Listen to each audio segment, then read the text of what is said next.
ठाकुर जी ने जो 12 साल की उम्र में दीक्षा लेने के बोला है, वो सिर्फ ठाकुर जी ने ही नहीं बोला है। देखा जाए तो हम अगर अपने अतीत में देखेंगे तो द्वापर और त्रेता युग से ही ये प्रथा चली आ रही है। पहले के युगों में 12 साल की उम्र में गुरुकुल में भेजा जाता था। जैसे भगवान श्री राम भी गए थे गुरुकुल में दीक्षा और शिक्षा प्राप्त करने के लिए। पर इस कलयुग में ना जाने हम लोगों को क्या हो गया, दीक्षा के नाम से ही हम चढ़ जाते हैं। अगर दीक्षा के बारे में बोले तो हम बोलते हैं नहीं नहीं, बच्चे तो अभी छोटे हैं, इससे तो अभी ये सब नहीं हो पाएगा।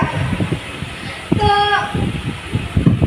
ऐसे में कई घर है जिसमें 12 साल की उम्र में दीक्षा हो जाती है, पर उस घर के बेटे की दीक्षा के बारे में हम बात करें तो बोलते हैं नहीं, वो तो एक कन्या है, ना जाने किसके घर में शादी हो जाएगी। तो हम माँ बाप तो बेटी को अच्छी शिक्षा देती है, अच्छी डिग्रियां भी दिलाते हैं। उनको तो ये भी नहीं मालूम कि उनके दामाद पढ़ा लिखा होगा ना अनपढ़ होगा, फिर भी वो बेटियों को अच्छे से शिक्षा देते हैं, क्योंकि उनके अच्छे भविष्य के बारे में सोच के।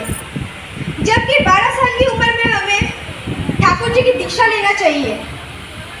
अगर हम 12 साल की उम्र में शिक्षा के साथ दीक्षा भी लें तो हम अपने जीवन को नियंत्रित कर सकते हैं, परम दयाल श्री श्री ठाकुर की परम शक्ति के साथ जुड़े रहेंगे।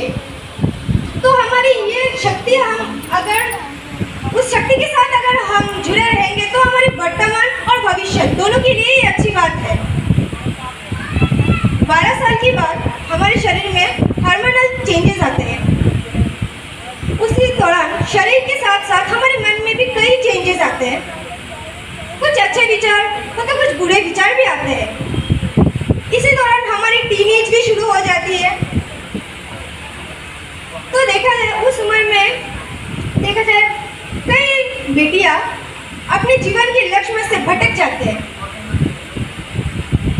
अपने जीवन को एक अलग मोड़ में लेके आते हैं और अपने जीवन को बर्बाद कर देते हैं। इसीलिए 12 साल की उम्र में बेटियों को दीक्षा लेना बहुत ज़रूरी होता है। अगर हम उस समय में ठाकुर जी की दीक्षा लें, ठाकुर जी की परम शक्ति के साथ जुड़े रहे, तो हम अपने जीवन को नियंत्रित कर सकते हैं।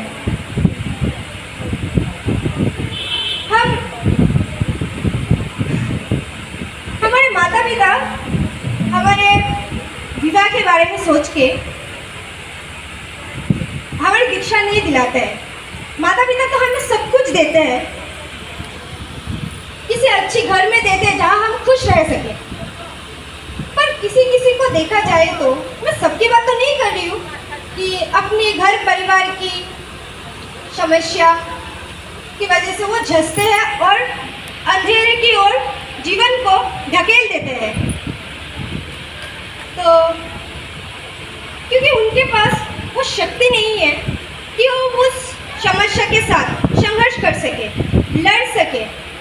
अगर परम दयाल श्री ठाकुर की दीक्षा ले, ठाकुर की परम शक्ति के साथ जुड़े रहे, तभी वो बेटी, माँ या मेरा दादा, कुछ भी हो, कोई भी हो, वो उस समस्या के साथ लड़ सकेगी।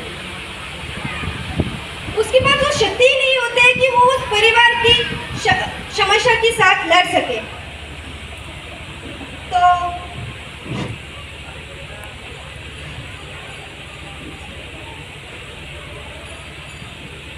हमारे जो, इसीलिए सब माता पिता, अगर हम बचपन से ठाकुर जी की परम शक्ति के साथ, श्री दयाल के साथ लेके चले, दयाल जी को साथ लेके चले, तो हम सब समस्या के साथ ही लड़ सकते हैं। तब इसीलिए सब बच्चे को, सब माता पिता को अपनी बेटी की जब शादी हो, विवाह के समय उनकी बेटी की दहेज के साथ उस परम दयाल की दीक्षा, उस परम दयाल की परम शक्ति को अगर बांध के उस बेटी को विदा दे, तो तभी वो बेटी अपनी घर, अपनी परिवार को लेके सुख शांति से परम आनंद बचा सकेगी।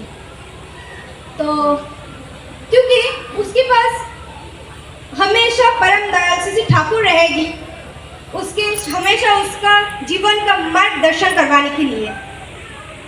तो ये बोल के मैं मेरी इष्ट प्रसंग यही समाप्त करती हूँ। सबकी मंगल कामनाएं श्री ठाकुर की रातुल चरण में करके, मुझसे कोई भूल त्रुटि हो गई तो मुझे क्षमा कीजिए। सबको जय गुरु।